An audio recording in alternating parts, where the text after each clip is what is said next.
caucus ba? Ha? Majority caucus po yan? Siguro. Si Mix. Senator, Yeah. Sa labas! Mo na makita yung kung ano ba yung pinagsasabi nun, nilalaman.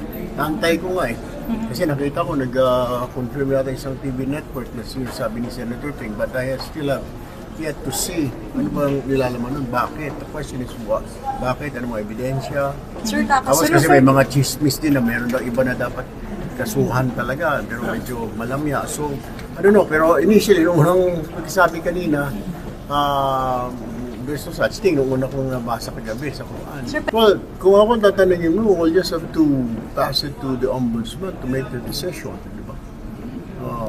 pero ang sinasabi, Niya kasi, yeah, we can recommend, di ba? Pero you have to see and that it has to be approved by the members, di ba? would you approve the recommendation? Kaya nga, I want to see anong nakalagay doon kasi hindi ko pa nababasa. Okay, sir. But, Okay.